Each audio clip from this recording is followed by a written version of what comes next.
శ్రీరాముడి ప్రియభక్తుడైన ఆంజనేయుడు బ్రహ్మచారిని అందరికీ తెలిసిందే. వివాహ వ్యవస్థకు దూరంగా ఉండి అయోధ్య రాముడి సేవలో తరించాడు అంజనీపుత్రుడు. దేశంలోనే ఓ పురాతన ఆలయంలో ఈ వాయుపుత్రుడు స్త్రీ రూపంలో దర్శనమిస్తున్నాడు. అచ్చం స్త్రీ మాదిరిగానే ఆభరణాలు ధరిస్తూ భక్తులను మురిపిస్తున్నాడు. ఇంతకీ స్త్రీ వేషంలో ఉన్న ఆంజనేయుడు ఎక్కడ ఉన్నాడు? ఈ వేషం వెనుక ఉన్న అంతరార్థం ఏమిటి? తెలుసుకోవాలంటే ఛత్తీస్గఢ్లోని రతన్పూర్ వెళ్లాల్సిందే.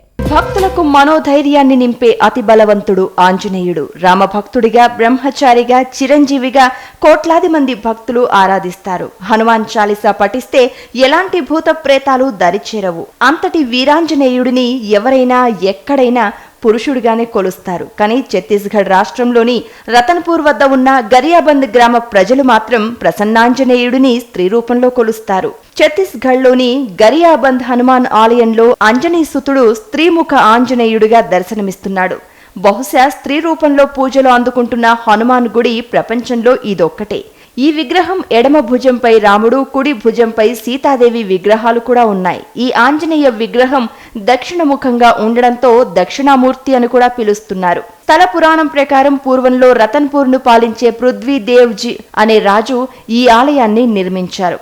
ఆంజనేయుడికి ప్రియ భక్తుడైన ఈయన కలలో ఒకరోజు రాత్రి హనుమంతుడు కనిపించి తనకు గుడి నిర్మించాలని, అది కూడా మహామాయాకుందు నుంచి విగ్రహాన్ని తీసుకొచ్చి ఇక్కడ ప్రతిష్ఠించాలని ఆదేశించాడు. కానీ ఆ విగ్రహం స్త్రీ రూపంలో ఉండడం చూసి ఆ రాజు ఆశ్చర్యానికి గురయ్యాడు.